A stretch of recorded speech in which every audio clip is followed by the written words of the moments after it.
who fell 11 votes shy just 1 year ago. Well, Steve, you just forget about that because now it doesn't matter. I mean, I'm in. I was given the call today at 12:08 from Jack O'Connell, and you just forget about the close ones. You just remember the ones that when you do get in, that's where you savor the moment.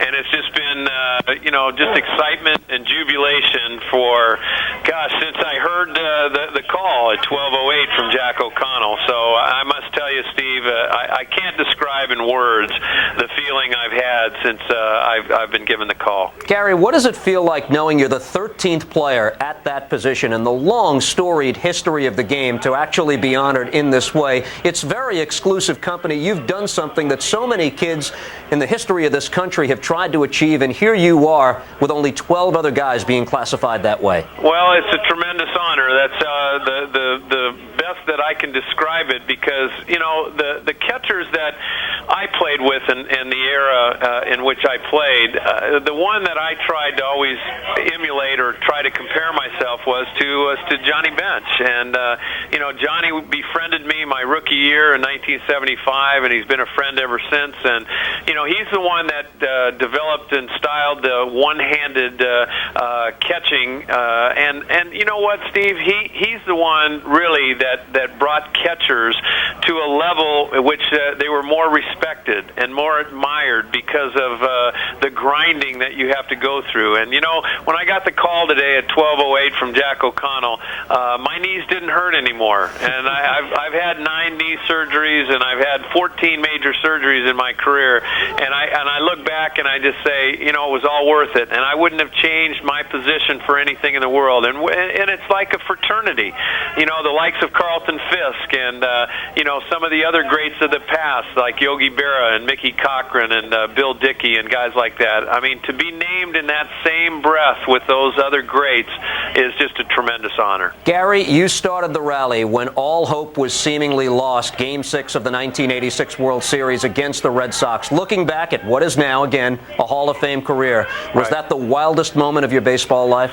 Oh, there's no question. I mean, when you play a team sport, the ultimate, obviously, is winning a world championship. And in '86, when we were down by those 2 runs, and I had the pleasure of starting the rally there, that we came back in that dramatic style that we did, ending on the ball that went through Bill Buckner's legs.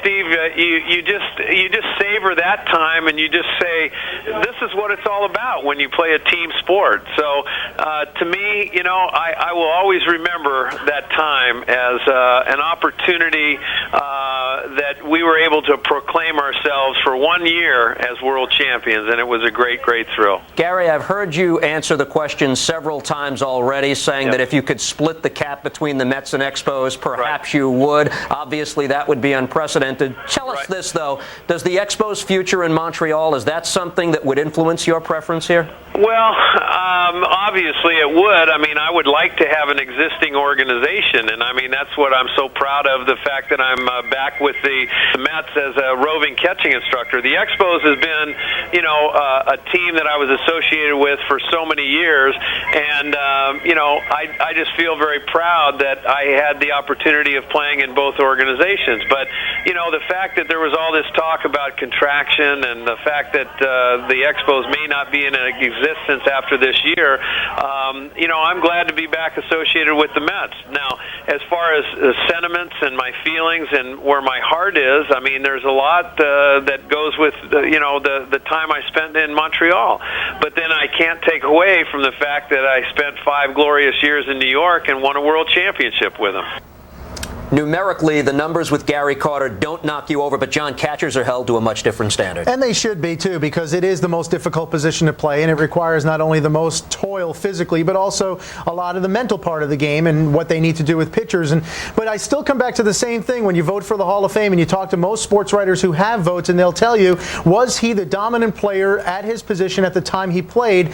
And for the early part of his career, you'd say no, because Johnny Bench still was. But Johnny Bench retired in '83, and the 3 30 years after Johnny Bench was out of the game, there was no better catcher offensively or defensively than Gary Carter. And it's those 3 years, 2 of which were spent with the Mets, that really made people take notice that this is a special player. But it still always makes me laugh, Steve, when you see that this was his 6th opportunity and he finally got in. That means that somewhere along the line, and I know the sports writers change, some drop out, some are added because the requirement is 10 years consecutively as a baseball writer, and you automatically get a vote. So there were some new voters this year, but it still makes me laugh that some voters out there felt Gary Carter wasn't good enough 3, 4, 5, 2, or even last year, but he was good enough this year. He didn't do anything in that span to get better, and it always makes me laugh that guys actually, for some reason, get better in the minds of some of these voters, even though they're retired. You talked about offense and defense. To me, there was a third element here for Gary Carter, and something that's an Achilles heel, even for a great baseball player like Pudge Rodriguez all those years in Texas, making the pitching staff that he works with much better. To me, that was the most underrated thing about Gary Carter's career, and I got a chance minimally to cover some of those Gary Carter teams back in the late 1980s, and the notebook that he kept with very intricate notes of every National League hitter, and even years later, I think if you catch up with Doc Gooden, Ron Darling, Bob Ojeda, El Cid, even Rick Aguilera, Gary Carter behind the plate clearly, unequivocally made them a better pitcher. Right. 2 other important notes from the Hall of Fame. Pete Rose got 18 write-in votes. Of course, he's not eligible. And Darryl Kyle, the late pitcher from the Cardinals, got 7 token votes from the voters. He inducted into this particular group. I think it's one of the greatest, organizations around. And, just in hearing about things in the last couple of years, I'm just looking forward to being there with some of the guys. I know quite a few of them, and I just think it'll be hopefully a wonderful day on July 27th. I know Gary Carter would have preferred to go in as a Met. The Hall of Fame, which now has the final say, has decided Carter will be the first ever player inducted as a Montreal Expo.